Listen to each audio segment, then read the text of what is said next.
అందరికీ good evening బా. నేను మీ కడప అబ్బి. ఈరోజు వీడియో మనం వచ్చేసి బీట్రూట్ హల్వా చేస్తున్నాం. బీట్రూట్ హల్వా అనేది కూడా మా ఆవిడకి చాలా ఇష్టము. అలాగే నాకు తెలిసి స్వీట్ ఇష్టపడే ప్రతి ఒక్కరికి బీట్రూట్ హల్వా అనేది చాలా నచ్చుతుంది. సో ఇప్పుడు దానికి కావాల్సిన ఇంగ్రీడియంట్స్ అన్నీ చూస్తాము. ఒకసారి రండి. ఫస్ట్గా మనకు బీట్రూట్ ఇలా తరిగి పెట్టుకోవాలి. ఆ తర్వాత పాలు అనేది ఎక్కువ తీసుకోకూడదు, కొంత మొత్తంలో పాలు కొంచెం మొత్తంలో తీసుకోవాలి. ఆ తర్వాత ముంతమాడిపప్పు, వట్టి దాచ, బాదం గింజలు, యాలకలు 2 తీసుకోవాలబ్బా. రెండే 2 యాలకలు తీసుకోవాలి. ఎందుకంటే ఊరికే అది బీట్రూట్ అనేది కొంచెం వాసన వస్తుంది. ఆ వాసన రాకుండా మనకు 2 యాలకలు. అన్నిటికైనా ముఖ్యమైనది ఇవన్నీ వేయించుకోవాలంటే వీటన్నిటికంటే ముఖ్యమైనది నెయ్యి బా. నెయ్యి మంచి ఆవు నెయ్యి తీసుకుంటే మంచి ఆరోగ్యంగా ఉంటుంది. రోజు 1 స్పూన్ ఆవు నెయ్యి తీసుకుని డాక్టర్లు కూడా చెప్తారు, కానీ తక్కువ మొత్తంలో వేసుకోండి. ఓకే. ఆ తర్వాత షుగర్ కూడా చాలా తక్కువ మొత్తంలో వేసుకోండి. నేను మొన్న టీ చేసినప్పుడు కూడా టీ వీడియోలో చెప్పిన షుగర్ అనేది చాలా తక్కువ మొత్తంలో తీసుకోండి. మీరు చూసినట్లయితే నేను ఒక కప్పుకు 20% మాత్రమే తీసుకునే అబ్బా. ఓకే. మీరు అన్నిటికంటే ముఖ్యమైనది వంట చేసేప్పుడు గ్యాస్ ఎంత ఇంపార్టెంటో ఈ గుడ్డ, దీని ఏమంటారో యాప్ట్రాన్ అంటారో ఏమంటారో నాకైతే ఐడియా లేదు. మా ఆవిడ ఎక్కువ వాడుతుంటుంది. నేను ఎప్పుడైనా స్పెషల్ వంటలకు మాత్రమే కాబట్టి. దట్టు ఈ బీట్రూట్ అనేది కొంచెం కలర్ ఎక్కువగా ఉంటుంది. సో ఆ కలర్ మీద పడిందంటే బట్టలు అనేది మనకు పాడవుతాయి. ఆ బట్టలు పాడు కాకుండా ఖచ్చితంగా ఈ గుడ్డ వేసుకోండి. బీట్రూట్ హల్వా చేసేప్పుడు కాదు, మామూలుగా వంట చేసేప్పుడు కూడా ఖచ్చితంగా ఈ గుడ్డ వేసుకోండి. మీకు ఒక చెఫ్ లాగా ఫీలింగ్ వస్తుంది. ఇప్పుడు మనం వచ్చేసి పొయ్యి ఆన్ చేసుకొని ఒక చిన్న బాండి పెట్టుకొని నెయ్యి తీసుకొని ఫస్ట్ ఈ ఏవైతే మనం డ్రై ఫ్రూట్స్ తీసుకున్నామో ఆ డ్రై ఫ్రూట్స్ అన్నీ వేయించుకోవాలబ్బా. నీట్గా చూపిస్తా చూడండి. నీట్గా వేయించుకోవడం అనేది ఎలా ఉండాలి ఏమి అనేది. నెయ్యి వేసుకున్న తర్వాత డ్రై ఫ్రూట్స్ తీసుకోండి. డ్రై ఫ్రూట్ తీసుకొని ఫస్ట్ బాదం వేయించుకోండి. ఎందుకంటే ముందమాడిపప్పు, వట్టి దాచ తొందరగానే ఏగుతాయి, కానీ బాదము ఏగడానికి అంత టైం పడుతుంది బా.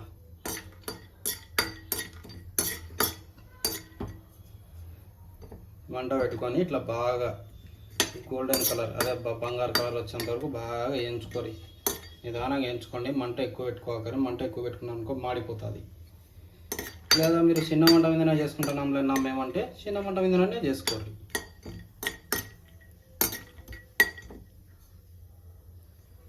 ఇది లైట్గా ఏగుతున్నాయి చూసినారా. లైట్గా ఏగిన తర్వాత ముంతమాడిపప్పు కూడా వేసుకోండి. దాంతోపాటు ముంతమాడిపప్పు కూడా లైట్గా ఏగుతుంది బా. దీన్ని కాజు అంటారంట. మా ఊరు సైడు మేము చిన్నప్పటి నుంచి అనేది ముంతమాడిపప్పు అనేది నేర్పించారు మాకు. ముంతమాడిపప్పు అనే అంటాను. కాజు అనేది ఎక్కడెక్కడ కాజు అంటారు అన్ని చోట్ల, మా ఊర్లో మాత్రం ముంతమాడిపప్పు అంటారు లెక్క. తర్వాత ఇంకా వట్టి దాచి కూడా వేయించుకొని అన్నీ దూరగా అయ్యేంత వరకు లైట్గా వేయించుకోవాలి.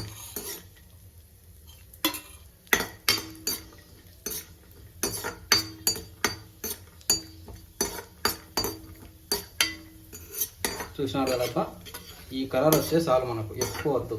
ఈ కలర్లో వచ్చినప్పుడు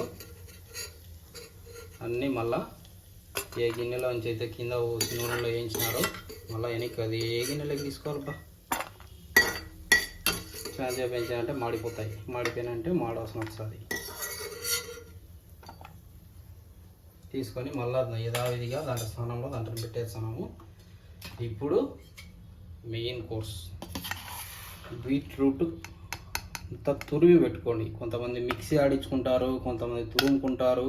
కానీ తురుముకుంటేనే బాగుంటుందని నేను ఎప్పుడైనా తురిమే చేస్తాను. తురుముకుంటేనే బాగుంటుంది అనేది నా అభిప్రాయము. కావాలంటే మీరు మిక్సీ పట్టుకొని అయినా చేసుకోవచ్చు.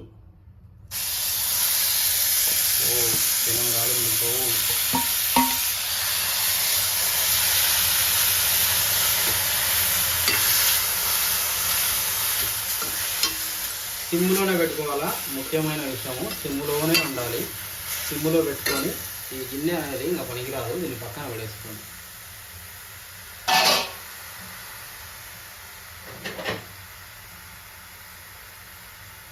సిమ్లో పెట్టుకొని దీని ఒక 15 నిమిషాలు సిమ్లోనే అట్లే ఉడకనియాలబ్బా.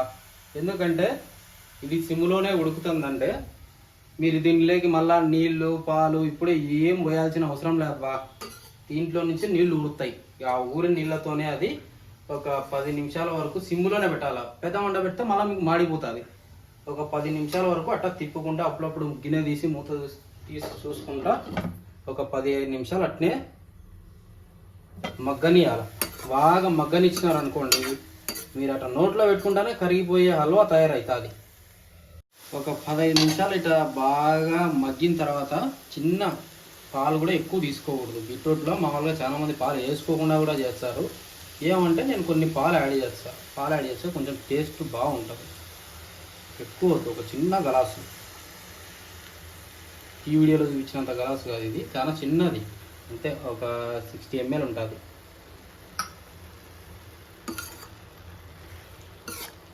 పాలు పోసుకున్నాక బాగా దీన్ని కలిపెట్టుకున్న తర్వాత ఓన్లీ సిమ్లోనే ఉడికించుకోండి. పెద్ద మంట పెట్టినారంటే పాలు పొంగి కింద పడిపోతాయి.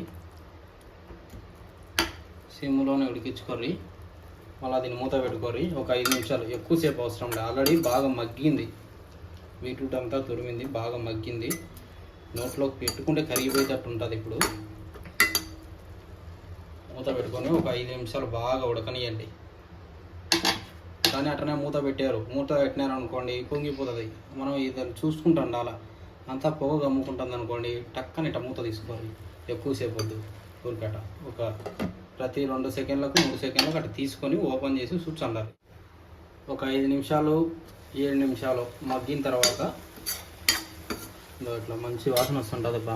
పాలు వేసినప్పుడే మంచి వాసన వస్తుంటుంది. మగ్గిన తర్వాత అక్కడక్కడ గిన్నెకి అంటుకుంటూ ఉంటుంది. అప్పుడు మనం ఏదైతే చక్కెర తీసుకున్నామో, ఈ స్లో పాయిజన్ అబ్బా, ఇది చక్కెర కాదు. ఏమంటే తప్పదు, మనకు నోటికి రుచి కావాలి కాబట్టి అప్పుడప్పుడు దీంట్లో కూడా మిగిలిద్దామని చూస్తాను నేను. మా పిల్లం గుర్రు అని చూస్తుంది, మిగిలిచ్చిన ఆడికి చూడాలన్నది టేస్ట్ ఎట్టుంటుందని.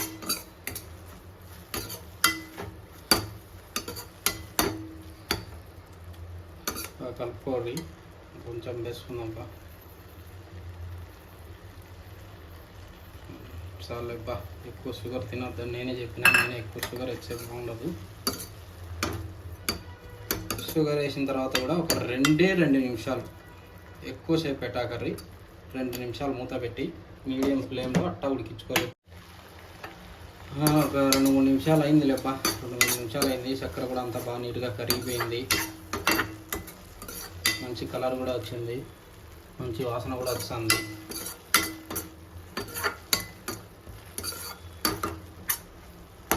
చూడండి, ఇట్లా తురుముకునేదానికి ఇప్పటికి ఎంత వారా ఉందో, మొత్తంగా అయిపోయింది. పాలకోవ అయినట్టు అయింది. బీట్రూట్గా హల్వా కాదు, పాలకోవ హల్వా అయింది. ఇప్పుడు మనం నెయ్యిలో వేయించుకునే అన్ని డ్రై ఫ్రూట్స్ అన్నీ వేసేసుకోవాలి పైన. అంటే మిగిల్చుకోవచ్చు, ఎవరికైనా స్పెషల్గా వేయాలనుకుంటే పైన అట్ట డెకరేషన్కి వేయచ్చు. నేను 2 మిగిలిచాను, చూసాం మా పిల్లని కట్ట వేసుకున్న తర్వాత అన్నీ కలుపుకోవాలి బాగా. ఇట్లా నీట్గా కలుపుకుంటే చూడడానికి కూడా మంచి కలర్ఫుల్గా డెకరేటింగ్గా వస్తుంది. ఇవన్నీ వేసుకొని బాగా కలుపుకున్న తర్వాత చెప్పినా కదబ్బా, ఖచ్చితంగా ఈ 2 యాలకులు ఇవి చిన్నగా ఉన్నాయనుకో కర్రీ మొత్తం ఈ బీట్రూట్ హల్వా టేస్ట్ని మార్చేది ఈ 2 యాలకులే. మంచి స్మెల్, సువాసన అన్నీ వచ్చేలాగా చేస్తాయి.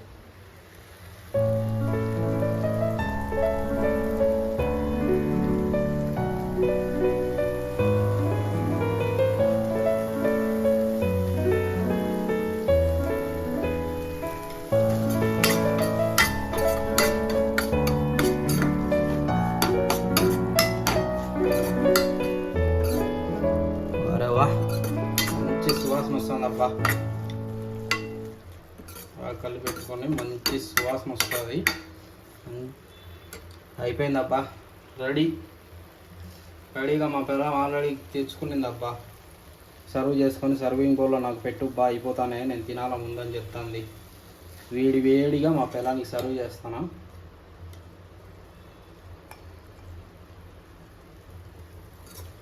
బాగా వేడిగా సర్వ్ చేస్తాను. మాకు ఈరోజు మామూలుగా అయితే బయట ఏదైనా వీడియో తీద్దాం అనుకున్నాము. మామూలుగా ఈరోజు బయట ఏడన్నా వీడియో తీద్దాం అనుకున్నాము. బెంగళూరులో దిక్కు లేకుండా వాన పడుతుంది. బయటకు కూడా అడుగు పెట్టడానికి లేదు. అందుకే ఇంట్లోనే మంచి బీట్రూట్ హల్వా, బయట చలి లోపల హాట్గా మంచి స్వీట్ తయారు చేసిన. స్మెల్ చూసానంటే నోరు ఊరిపోతుంది. మా పిల్లానికి స్వీట్లు అంటే కూడా బాగా ఇష్టం అండి. మంచి స్వీట్ తయారు చేసిన. ఒకసారి మీరంతా ఫుల్ వీడియో చూసిన తర్వాత మీకు ఇది నచ్చినట్లయితే మీకు ఇష్టమైన వ్యక్తులకు, మీరు ప్రేమించే వ్యక్తులకు చేసి ఇవ్వండి. అంతవరకు నా ఛానల్ మీరు సపోర్ట్ చేస్తారని నమ్ముతున్నాను. ఇంకా బెటర్ వీడియోలు చేస్తాను. సో అంతవరకు మీరు నా ఛానల్ని లైక్ చేయండి, షేర్ చేయండి, సబ్స్క్రైబ్ చేయండి. తప్పకుండా బెల్ మాత్రం టంగని కొట్టండి. అప్పుడే నేను పెట్టిన వీడియోలు మీకు ఆటోమేటిక్గా వస్తాయి. బెల్ ఐకాన్ మర్చిపోకండి. Thank you. మీ కడప బి. బాయ్.